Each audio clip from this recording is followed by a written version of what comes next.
हिमालय द्वारा देवी की स्तुति।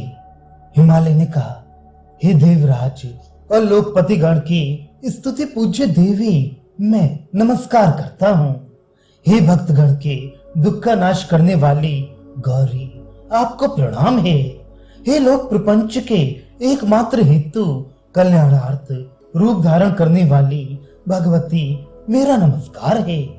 हे भवानी, आपको मैं बारंबार नतमस्तक हो प्रणाम करता हूँ। आप ही परम शिव की परम शक्ति रूपा अद्वितीय हैं, जगत प्रपंच की सूत्र रूपिणी, सर्व प्राणी मात्र में स्थित हैं। आप ही एक अक्षर अविनाशी तत्व की अर्थ प्रयोजन की आविष्कार रूपिणी और विशेष आकृति धारण करती हुई भी रूप आदि रहित हैं। हे भवानी, आपको मैं नमस्कार करता हूँ, प्रणाम करता हूँ, तह चरणों में भक्ति सहित नत होता हूँ। अत्यंत भीषण गंभीर संसार रूपी समुद्र में बहने वाले भक्ति से नत हो। आपको स्मरण करने वाले लोगों को बचाने में आपके बिना अन्य कौन समर्थ है। अतः आप मुझ त्रस्त का उद्धार कीजिए। हे भवानी, भगवती शिव की पत्नी, आपको सादर प्रणाम है। मैं भक्ति विनम्र कंधर हो आपको नमस्कार करता हूँ। पुनरपि मैं सादर प्रणति करता हूँ। अविद्या रूपी महाभीषण ग्रह के मुख में पड़े हुए इंद्रिय गण को विषयाभिलाषा की उदाम वासना रूपी महाभयंकर सर्प से डसे हुए मुझे जानकर भी आप कृपा से आदर होकर दया से पिघलने वाली माता, आपके लिए मुझ आर्त के उद्धार करने में विलंब करना उचित नहीं है। अतः हे मार्त भवानी, मैं आपको पुनः पुनः नमस्कार करता हूँ, प्रणत हूँ और सादर प्रणाम करता हूँ। आपकी कृपा का प्रसाद जो चरण कमल है, वे दुखपाश फंदे से मुझे छुड़ाने वाला है। ये मैं दीर्घ काल से अपने अंतर में निश्चित सिद्धांत बना चुका हूँ। अन्य कोई भी इस संसार में मेरे दुखों के शमन में समर्थ नहीं है। अतः मैं आपकी शरण में आकर नतमस्तक हूँ। आपको मेरी बारंबार प्रणति है।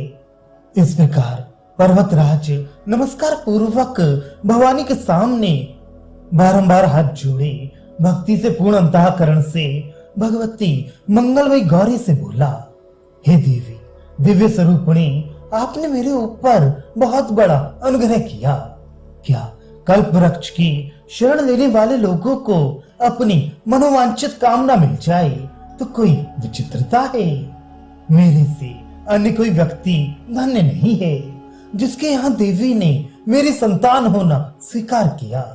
मेरे से अन्य किसी भी पुरुष के लिए ऐसा उत्तम भाग्य अत्यंत ही दुर्लभ है।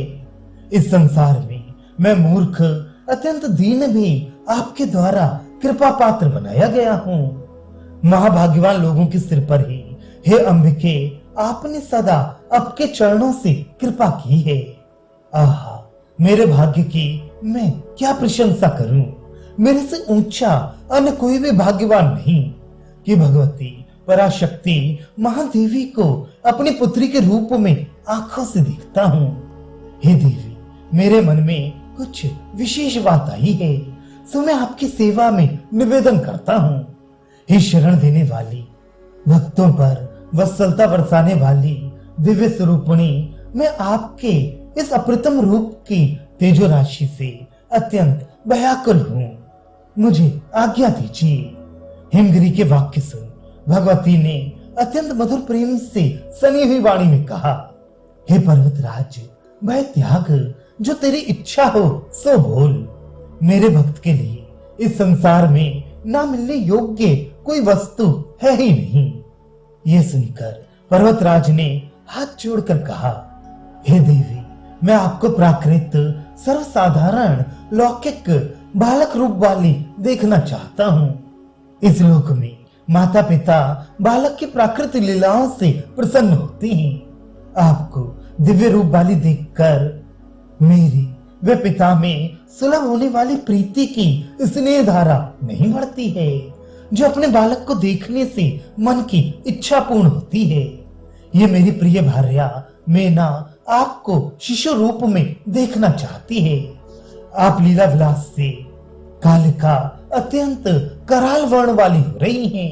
इस प्रकार का रूप हम दोनों को अभीष्ट नहीं। आप रंग से भी गौरी बनिए।